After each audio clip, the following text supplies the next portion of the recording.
Before we continue, I want to send my greetings to each and every one of you. Subscribe to my YouTube channel, turn on the notification bell, like, comment, and share. You can follow me as Lindalisar on TikTok. You can also follow me on Instagram as Silencio en la Sangre, the true story of Lindalisar. My story doesn't begin the day I was born. It begins earlier, in my mother's pain, in a life already burdened with suffering, abandonment, and wounds. My father was a womanizer, and that deeply affected her life. My mother used to say that childbirth went to her head with me and my sister. Over time, I understood that it wasn't just the childbirth, it was everything she was carrying inside. The betrayal, the poverty, the loneliness, the pressure, and the pain of a woman who was trying to hold herself together as best she could. I was born weighing barely 3 pounds. I was so small that they carried me on a pillow.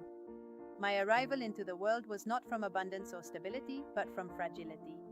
From the very beginning, my life was marked by struggle, but also by a strength I didn't yet understand.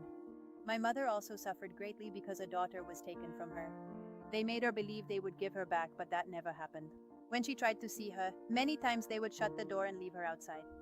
That pain my mother felt was also part of my story, because you grow up not only with what happens to you directly, but also with the wounds you see in those who brought you into the world. There are memories from my childhood that I don't fully understand, but that have never faded away. I remember once, when I was little, we were with my mother and it seemed like it had rained, or was raining. I don't remember all the details. I don't know if she was hit, if it was an accident, or exactly what happened, but I do remember seeing the wound bleeding and I remember that we were close to her. What stuck with me the most was looking toward the sidewalk and seeing the water turn red. I was a child and didn't really understand what was happening, but that image stayed with me. I don't know if they took her to the doctor. I don't know how that moment ended. I just know that I remember it as part of a childhood where many things were frightening and where you saw harsh scenes without being old enough to understand them. Even so, my mother always did what she could. She wasn't perfect, but she was a woman who fought with the little she had.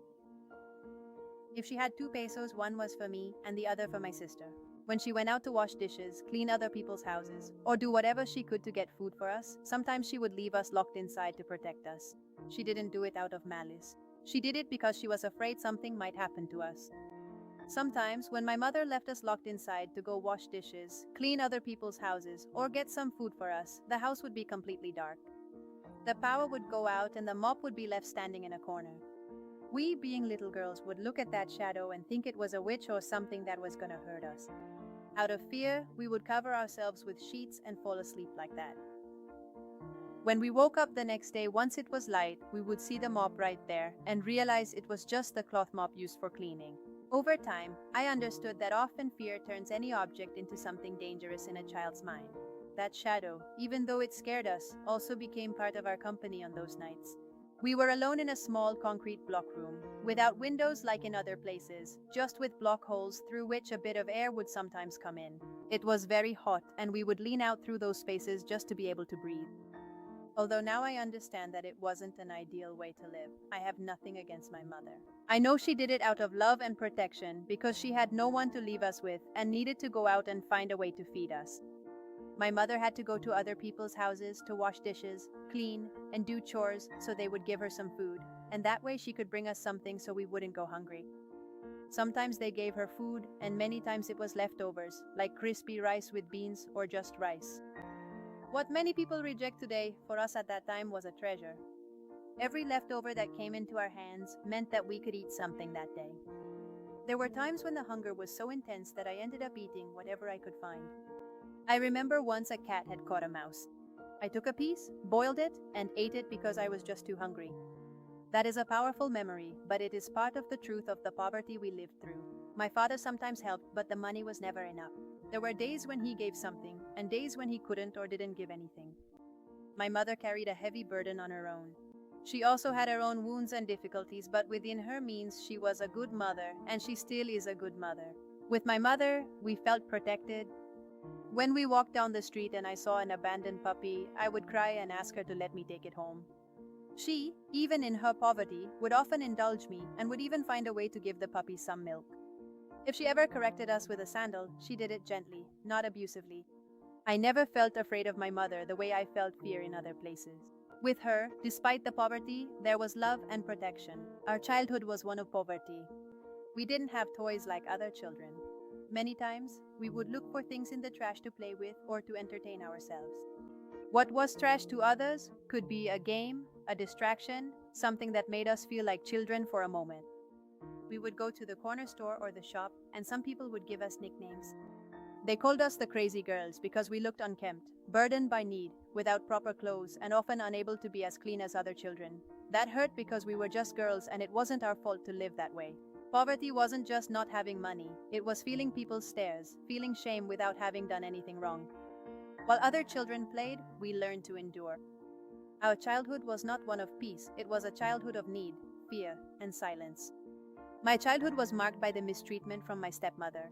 She made us carry water, clean, wash dishes, and work as if we were adults. She punished us for anything. If there was no soap, if there was no sugar, if one of her children's bottles broke, if something wasn't in its place, or if she thought we had done something wrong. We lived in constant fear. We never knew when the next punishment would come. That fear got into your body, into the way you walked, the way you talked, the way you breathed. Sometimes you did nothing and still felt like something bad could happen. Seeing my sister suffer left a deep mark on me. Her screams stayed inside me. I suffered too, but seeing my sister suffer was another wound. We were girls without the strength to defend ourselves, not knowing who to turn to, not understanding why a home could feel like a place of punishment. In the midst of that life, Joseito appeared. He wasn't just someone who gave us food. His help was different. Many times he would let us have things on credit that we needed to avoid problems at home. Sugar, soap, baby bottles, and other things the stepmother demanded. When something was missing, we knew it could end in beatings. If there was no soap, there was fear. If there was no sugar, there was fear. If the baby bottles got damaged, there was fear too. At that time, baby bottles would sometimes break or get damaged, and that could become a reason for us to be mistreated. Sometimes we would look for coins or loose change to pay him. My father was a mechanic, and in that environment, sometimes a Dominican peso or something we could use to get by would turn up. There were also times when we found money in places around the house and used it to buy the very things we would later be scolded for. We were little girls trying to avoid being hit.